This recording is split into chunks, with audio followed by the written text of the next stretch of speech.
sual man chu thina anisia pathian thil thon pe kero chu kan lalpa Krista Isu zara chuan chatuan nun na ani zona thon khat bumthum chang li kan cher chuan sual chu dan bo chiat na nia tu po thil ti sual piang in dan abo chitrin ti ania pathian dan tiang lim he pathian in ama o nge pon chuania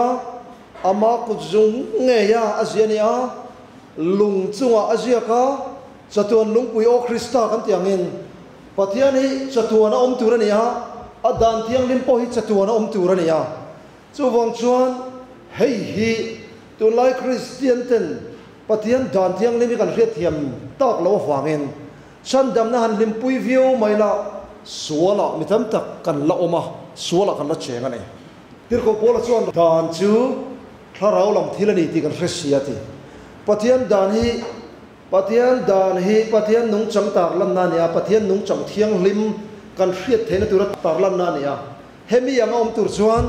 dan chu tharau lam thilani a pathian chu tharau ani wangin achibai book tu te point tharau le ti tak zeta chibai kan book tur ania pathian du dan thiang lim om tur chuan pathian tharau ani ang thau khan pathian tharau thiang lim kan mamo ani amen chu mi na han bo chiat khan sual man thi na kha achua atadora ne masela li su thi to sia dan zo mangai to mi ti zona te om theya enge sual ina ngong en le o chu ti chuan mi pakata wangin enge ran lu thi sual khover ran lu ta sual na wangin enge ran lu bokha thi na ran lu ta chuan mi zong zong en thilan ti sual to wangin thi na in mi zong zong fan chuak ta thi thei lo chung kwa tu ma kanom lo thi thei vek kan ta ni chu kan theologian pakhatina soi chu tu na hian thi tur process a kanom me kan ti we are now in the process of dying tu na hian thi tur process a kanom wo ho om je chu a than kin to ho chu ti hian thi kan ngak chu ni maya chatuan nun kan mamoli amen mi pakata wangin sual khovel lo luta sual wangin khovel kan thina lo lut boka mi zong in thil kan ti sual wangin thi thei vek kan ta chu wangin he thi thei hian chatuan nun na anei dan tur kan zon chonga ya enga tinge danin bo che chuan in ei ni la in thi ang ti ni siang ten thi lo ti kha zona mai thaya ro puye em chu pathian in leilung pian ma a chan dam na lo ro man to lo ruat lok to kha ei lo turan ei ve le khan chan dam na hi ataka man tur kha pathian in ataka aron in offer nga la wangin pathian phapa kha e vile adam ate kha an ei ni la thi tur kha chan dam na ro man wangin thi lovin anom theita nei kan pathian min chu fakin om rokse a ro puilu tu kan he hi evil adam ate khan chandam tu thi do na ni tem riat khan Calvary cross kha advance ta kalo thir tir lo kan nia pathian fopan sol na wanga thi tu ra han ngai to khan an ngai ngam lo pa pathian ne na khan kan thi jok me nge tin an dil hial ani sol om zia kan riat thiam ngai cross hi Mizoram Christian ta kan riat thiam lo chu cross hi dan zo mangai to lo tinan kan manga cross thu cha tak chon dan hi bo chi ni lo pathian papa thatu ni e ti na cross chi na min khin jok chu ni min cross a khathiam tak ani chon sual ati du na zong kha aban san nge tu na ne sual alo sim thei lo sual alo ti chak jok thina po kha cross thil ti theina power nen khan an ne vek sok tu na ne zoram Christian ten cross thu cha let ling kan pona wangin Christian in tisin sual ka pung na sa te lu le sual nei nang hong chu mo sual man chu thina ne wangin evil le adam ate kha thi tu ran ni tha kha kal jong po thi vek tur kan ni ta ne ma se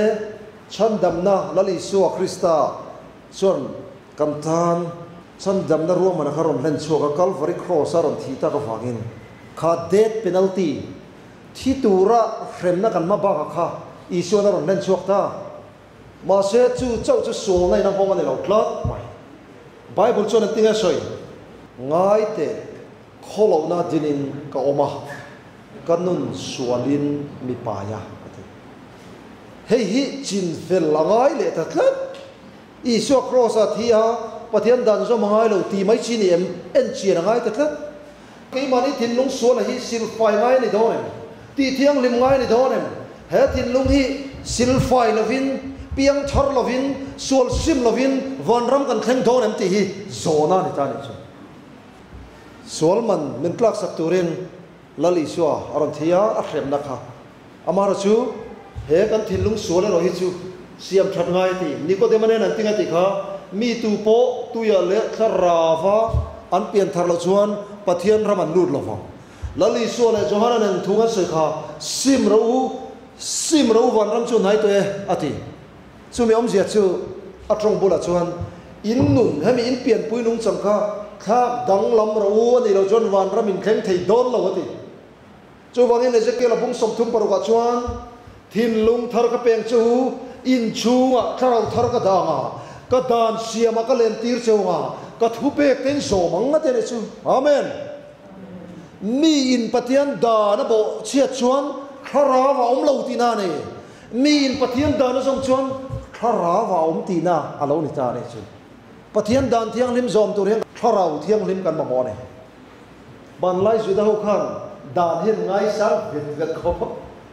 dan khan ngai sang tu em ti sual chu isu lo kala isu nol dai mai ne chu kha khan ti sual tu lai Christian te ngai khan ti sual vela thung isu kan ngai sang ema ngai kan nol vela thung adan kan nol pathian nung chang tar la na dan thiang lim le ama pathian hi chen khan thei lo ania a da khan thei lo adan kan nol chuan isu kan nol tinania isu pom ti sia dan kan nol chuan isu nol na tho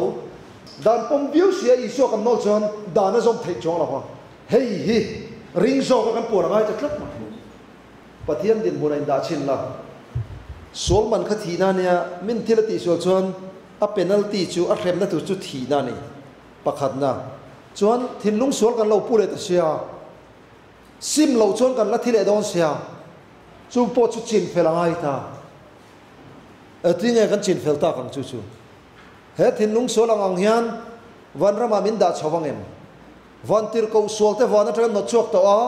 evil adamate sol na vangin eden hor atran no chok to a keini hi sol chung chung hian vana min lang ka yang em antin ne setan le tir ko tan nga yang complain tu ran nei don ani chu wang chuan pathian din mun hen da ta la chu evil adamate thil ti sol wangin an man ni le an thra te rong rong thi tur kan ni na tang chuan isu kha kan tan athita a chu chan dam na roman na poimo tak point pakhat chu ne thin lung sual chin fel na tur hian lalpa nge roman na siam tak le chang cha kan omem lalpa nge roman na siam tak kan thin lung sual chin fel na tur khan ke manin kan sim thayem ke manin dan kan zong thayem thai lo enge chin fel na min chan dam na tur hian pathian in roman na siam tak kha ha klarau thiang rim mani amen mi pathian klarau thiang limina alua chuan enge tia du ber chu pathian alo mangai to wangin pathian du zong adan thiang lim anga om kha achak ber ani thina ni amen kan thi ai ron thia he sol taksa hi sol lam o na ni a sol hi kan du sakya mai pon ni lo kan mangaya chumi ron chingfel tur chuan pathianin amangai na Calvary cross aron tar langa cross ala li sion thita a chon wa na ron lona tharau thiang lim ron leibua tharau thiang lim leibo ka amangai na leibo angin bible na soita a chuta chuan mi in pathian alo mangai tak chuan pathian du zong hi api du beralo ri ta thina ni amen sual te beranga ngai pokha alo ngai mo to thina pathian du zong ni phot chuan ti alo du to thina a thil nei zong apo en kim mai ka ta ni se pathian pe ka tok lawang ti nu na kha lo lu ta thina ni chu chú nuna chuan kan lu the voi na hian pathian mangai in ti te hian engemo reservation in khe tri tre hian pathian nung kan zuem ti hi kan in bi fiangai khop mai la chan dam na hian pathian in min chan dam na chu solman thi na chula li sona ron kla ka kan thin lung sol hi chin felani thena churin sol kan sim thena turin tharau thiang lim min pe a chu tharau thiang lim dong tur chuan mani in da tha mani in phat veka anena kan thin lung kan hlan ve angai ni chuti chuan tuna zong krista i som te tan chuan thiam lo chantin reng om to lo krista i so a tharau nun na dan chuan sual na le thi na da na ta chu min ti chuak to sia krista i som te tan chuan thiam lo chantin reng om to lo ni chu amen atinga i so om dan kha krista i so om te tan thiam lo chantin reng om to lo fa krista kan omen i so la chuan keima om reng ro ke po nang ma ne ko om reng ma ti kan tin lunga chen reng adu kan tin lunga krista kan chen tir reng chuan thiam lo chantin reng om to lo hei kan khel chho le lo pang krista om reng na chu a tharau don reng na hi ni ti om je chu tharau thiang lim hi krista tharau ti ania krista khai thin lunga om reng chuan tharau thiang lim ni thin lunga lo kha reng chuan sol setanan a khoi poi thei lo che John athon khat bung thu ma khan an tinga kan bu kha pathian fa te le diabola fa te ron sa khan pathian fa chu pathian chiam awa wangin pathian khrinania wangin thil ati sol thei hek lo ati chumi om je chu tharau thiang lim hi ke mani om chuan pathian kha ta om tla chuan setan khar lut ve thei lo ne na chang thei lo ti da ni amen tharau thiang lim kan welcome manga ni chu amaro chu tharau na thopo zol nei deran om na chan chu zol nei tak tak om tinania tharau suak om na chan chu tharau tak tak om tinania lali su local don to wangin krista derte zol nei derte lo chok dona krista der krista angin setan hi eng van tir ko angin tir ko pol chon alar honin lar don ani ti chu wangin krista tak tak mizoram christian te kan hriat thiam angaya chuan zol nei tak tak te kan hriat thiam angaya tharau tak tak te kan hriat thiam angai ta nei chu tharau tak tak chuan atinga min kai khoi don pathian dan thiang lim zom na min khoi lu tor ani hei ka vei ve thina enga tinge heti khopa su su na so san to hun mizoram christian in tirama po ruang te kan char nol no na tol thana in heti khopa kan khotlang ati khabar to nuwa dan zo mangai lo kan lati le thuril tu te mo kan phurani ti te kalaron soi chho jel don ani uire na suala wanga chung ko rang te kan dara mi pat mei chian ate yan zoram christian te kan vaten om to te lulen pastor te le revivalist ko khan upa te yan pathian dan thiang limang hian kan omangai ni ti hi kan soya hun na lom ni kan ram hi ram chang kang zo kang ram nuam zo kang om ve thei to kan ni la ya kan kong te po na thalai thei lo mo development rang a om tu ra kha le pruk na wangin atlu cheme ka long klai pa pakhat phei chon a soi thiam kho mai kan bang te hian au thei che selang chon o he lai kong mi tur kan ya he lai development mi tur kan ya han ti thei selang chon kan mol pho na sa nga tian chu wangin pastor te revivalist turil tu te hian pathian dan thiang lim zalen na dan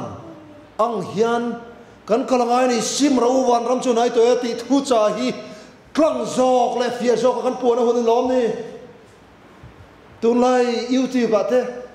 ava thalo em english poni se english lo poni se o tun la ya kan sual la chu tharau thiang lim kan khalo la chu tu kina khan kan discuss la khan nge kan ti kha mit chak na hi ni kan bible chuan an tingati khang in sum thei lo tui angang het lo an mit chu mit ui re nei na khata ti kan du phal pa pe chuan ai zol pa hu chu an cell phone charge thei an veng run mai ati e wangen yang le an cell phone charge ten veng run mai an wa han zalen lo e zalen na dan an zom lo nyang chu bel nu te ron khol an lau ni chu hey media information technology lo chaka in biak pona lo thasia uire na sual ta hi avatam te lu len baptist tu Johanna tharau tu na hian khovel kan mamoni lalpa lam lian silula khom ta tingil ro sim ro wa nam chu nai te ti hi ani turang ta ka sual he ming dik ta ka kan puan kan do ngai ta anei enge Krista om chu tharau don reng na nia tir ko pola chuan tharawa khatinom ro ti chu a Greek tonga chuan continuous action verb amanga tharawa kha reng nun kha ni ta ni chu tharawa kha reng nun lo hei khowela hen tharau pani chi oma tharau thiang ni mena khoi lo chi chuan en tharawin he khoi ang che sol setan a tharawa ne pathian tharau khoi piang te chu pathian fa te ni ti po kha a tong pula chuan continuous action verb thil in chun som zel soina ni pathian tharawin a khoi reng thei piang te chu pathian fa te ni amen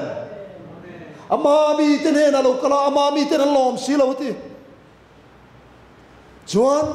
ama lom tu piang te ne na pathian fa ni thei na pe ati enge pathian fa ni thei na pe ti om je chu pathian fa ni thei na turin thil ti thei na pe a chu thil ti thei na chu nge ni tharau thiang le mani tharau thiang le mena ya enge sol ka sim thei lo ila ti fo tharau thiang le mena lo ne pathian tharau thiang le mena chu ne ka sim thei lo ti lamani lo pathian tharau vi min pol chuan pathian min mangai na khata khan lo khat lem to sim thei lo ti lamani lo sim lo thei lo ti lamani lo ni amen chu cross thil ti thei na power chu ni cross a pathian mangai na in pon chuan ro pui tak min na mu chuan mani in phadral thak na nu na lo lu ta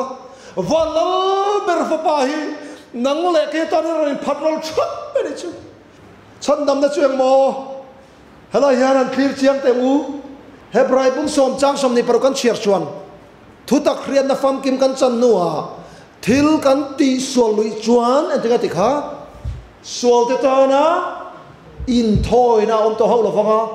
do tu te kang bral tur thin urna mei chu kan ma ba kan mai ti isu hi cross a thi to ya kan sol na wangin isu Krista hi pathian dan thiang lim bo chen na wangin cross a thi ni ti thu tak hi i riat to nu po sual la ti fo ni chuan sual te tan in thoi nam to lo rombu lu ke cher chuan isu hi pathinon don to lo ti vanin an phal to lo avoi khat thi na hi ipoma iring ani chuan sual sim na ha pe ngai tur che ani jok ani amen chandam na chiang mo isuan Calvary cross at thi na kan pomanga ya chu thi na wang chuan van le van in chen to chu lo zom le ta min mangai e ma wanga thi khop hia la min mangai tu chu mangai na kan va kwa ve ane na kan thinlung kan hlan khan anin min lo ti thiang lim thi ane justification thiam chan tir na hi pathian hian mi sual kan ni reng lai khan kan amel ma kan ni lai khan kan aya thia i sual chung chung khan dan i bo chi chung chung khan pathian hian alo pom top mai chane chu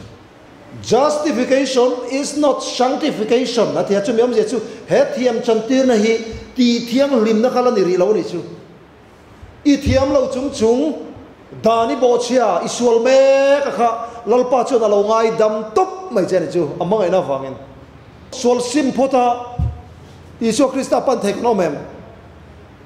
tu ma kanom lo phane chu wangin kan ni nang anga min pom to pangai kan ni nang angin min mai tu chuan min lo pom ti kan riat khan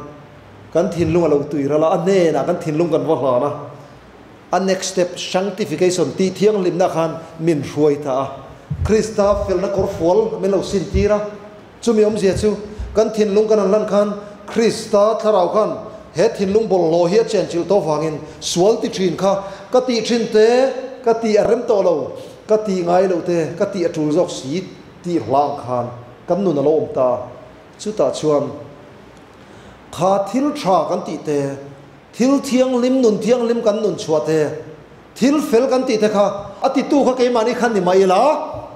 Krista thil ti theina wanga ti kan ne wangin Krista wanga fel na kong zo Krista thil ti theina wanga tha thiang lim kan ita chu chu Krista kan fel na om sia chu ne tun lai zo ram Christian ten kan riat thiam lo chu ke ni fel lam ni lo Krista fel zo ka ke ni chu dan kan zom thei lawan tia chu tiang ani na ha Krista fel na zo chu Krista tharau khan ithin lung aron lo kha to chuan Krista thiu ti thena nen nun thiang lim khan lo do na amar chu kan hriat reng tur chu Krista fel na ni zia chu mo Krista fel na ni zia chu Krista tharau kha tharau thiang lim chan lo rualin imi ring ni na suala kharon lang le do na ni chu wanga lom tharau khatin lo ring ro ti na chan ra thiam em tharau thiang lim khat thina po kha tharau vina lo rual che khan imi ring mi zia thau kha alo lang le thina mi tam takin ka piang thar tak lo nang suala khat lu le an ti te hi tharau thiang lim pol na lo chang to hi suala tlu le the tungai langsar deu bible a soi tur kan nem min pui them langsar deu Davida sola po tharau thiang lima khata ma se tharau ongai thak chun zom lo wangin ramwoi tharau vina lu chil ta ni khatro tharau thiang lima khat to te hi atluk le thei lal sola te po kha tharau vina puya atong ve bul ni kha zo le hong zinga Davida te kha tharau vina va lu khat te lu sakai bak ne le savom te po ne ni khatro ma se sola tluwa atong trai na la khain ngai tu em khorom chim bukang tenen te khina sakhi lui te tui chak huam ang te khanin te khina ni kha avan roi mai tuna po zoram khowela ama revival kan nei lai kharau thiang lem lo chang to the in la in vong nung thiam lo la dom chun zom reng lo kha kharau lam khor hi ral kha ta tang karon mu ve thiam machine he karong kala atharau lam khorau chuan ya kan in connect ngal mai zela ni chu chuan he sual taksa kha I sual lo kal theng kan thi theng khan kan pudon sia tharawa kha reng nun kha kan lo siranga ya ani lo chuan kan sual na bak lang turom lo chu lom mi sual kan ni na chu kan ni na kha suala kan nun sualin mi pa ya te lal da vida chu nun na chu tharawa kha reng nun nen khan kan omanga I sual lo kalemo kan thi theng kha te han kan in chom chawang chu ta chuan Israel local thang anung dama kanom chuan ti ro puina glorification tak sadang lam na kha tuna sual taksa hi van taksa I min khak sak dona le chu kan pathian ming chu fakin amok se tunlai soram Christian te kan kal sual na chu Calvary cross hi kan soi thiam khom mai pathian mangai na te kan soi thiam khom mai ma se sim na teng lo pian tharna kha kan zirti ra wangin mo azik klok thei lawa angaya kan kual maya he sim na tak pathian nung chang thiang lim anga kharau thiang lim na min kai khoina nu na hian kan lu angai em mai ani Max Lucado Zietular tak chuan pathian chuan ini nang ang khan amangai che pom top mai che pathian chuan ini nang khan pom top che ma se tu na ini na anga da nu chiarengot khachu adu lo chea he wants you to be just like Jesus Isu ang ni turen adu che ni ten amen kan ni no ngamin pom lo chuan ron sim phot la chuan kalo pom don se nya titang se la sim phot thei tu ma khanom lo pathian chuan amangai na in melo kwang ko thopa ma se chu mangai na chu lo pom me mo lo rin kha har te em mai em wanga kan rin ha har sat em cái chú các mình riêng ní na chuan các đủ lâu zong thì tu thế các hot tập thìn này bailet các đủ thìn pathian đủ lâu zong các tìm mẹ chung po pathian này nằm mang ngày na min lâu pom tur thế kha kan museum ring museum này in kal khlat này wangin rin na va pom kha har em mà sẽ chu min rin na va mufia khara va mufia chuan pathian mang ngày na tuiralin anun zong kha pathian ne na lan ta em kim mai hi ka pathian pe ka ni se tok lo wangaran ti thei ta ni chu peter te po khan aron mu fia khan o kum thum le chan ve liam ta kha ko kir le thei ni se o lal isua kan bulom lai khan kan lo in ngei lo vela tu nge ro pui berang tia te kan lo boi kan lo in isi kha mo an ma ni ma sial ten mu chua kha Isua bu ne ya om le mangai na dik tak ne na nuan zui te kan cha kha ma se va na lom to sin uirenu kha awi relai ngai kan man aron tia ama in isu kharon pan pon i lo mela ni anu in aron nuk lut khan i mela chuan athon thu kan revek mo se dana chuan den lum turan tia athinge kan tiang aron ti khan lali su chuan sual nei lovin deng ma saroti sual nei veren te hian ro rel na kan lo chelek turan ni lo zia atar lang hala ni chu isu chau ro rel tu nia chuan an sual na kha ziak chok mia mai sia sual nei ve khan lo ni sia an bo ta ve kha chuta chuan lali suan an tinga ti kha mai chia tu main thiam lo an chan tir na chenge ati mai chia chuan lalpa tu main thiam lo min chan tir lo ati chuta chuan lali suan ke point thiam lo ka chan tir lo che go and sin no more kallavati sual le to su ati ri chumo zorang christian ten kan khriat thiam lo chu pathian hian min ngai dam na kan soi worem em maya kalla vati sual le to su ti lai sim na lai kha kan thel doi maya achan chu pathian dan thiang lim kan nol wa ngani ta chuan enge hiana bo chia uire no ne wangin pathian dan thiang lim a pasarina uire su kha ane henu hi tu ngani kan ti chuan mari magdalene kha nia ram hoi po pasari lai lo pai to aswal chung chung ani nang ang asim polom chung lo tro pathian ni ngai dam tin riat khan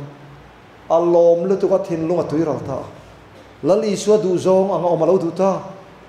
lali su po arwang bot saya riak rim tui man to ta ka bot sai tu lo ni a i su thole po khan amu ma saber tu ni kan sual po le pathian mangai na kan mu chen chon kan lom ting mai ni chu bible zirtin chu ni amen chu min pathian mangai na ka chiang ta ka amu tak ni chuan ka sim thei lo ti lam ni lo ka sim lo thei lo ti no na khan alu ta thin ani chu zakaya kha a lebru ve thina sum le pai mo lebruk na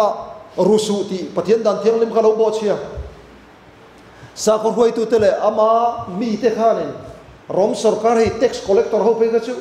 rom sarkar lam tang ngai an ho em mai ni abia pon bet thadu lo i so chan chin lo khre ve a aril ruwa pathian dan thiang lim bo chena na nga chu lebru reng ta ta ni han thamon na tak tak om lo sum thiang lim lo khoi te hi nei thur ma se in le lo thapui pui din ma se an lim reng lo mut na nuam ber beramu ma se an mut tui lo chang tam ti thei kan khia tangai ril runuam lo takin om isu kha pandu si isu kha na biak thadu poreng lo ni toy jongin isu kha lo kal don tir riat kha toy ve sia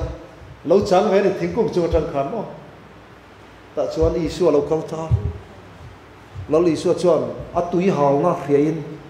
zakai lo churo voina hian I na ka thleng don ni han ti mai chu awan dang lam chiang em ani nang angin la li isu na pom tian riat kha din oh aswal kha sim top asim wangin ne pom anti chuan asim mai na ni lali so khana pom ni hei bible zirtina ni pathian mangai nei varo puyen voina hian sual na wanga rilu rom taka rilu nom lo taka om mek ni em lali so pan ro lali so kha ithin longa lalber nan chantirte ro pui don lu to kan zakai chuan tinga ti kha oh kalau le bruk to zong oh khang ting te pokal le li ka ru le fer nga ti ni kha oh lali suai kan mamosin mari le marti te una kan tinga ti lalpa he tom chu ni la kan tra thi lo tu ram lo ti chu mi om sia chu lali suai kan thin lo kan nei chuan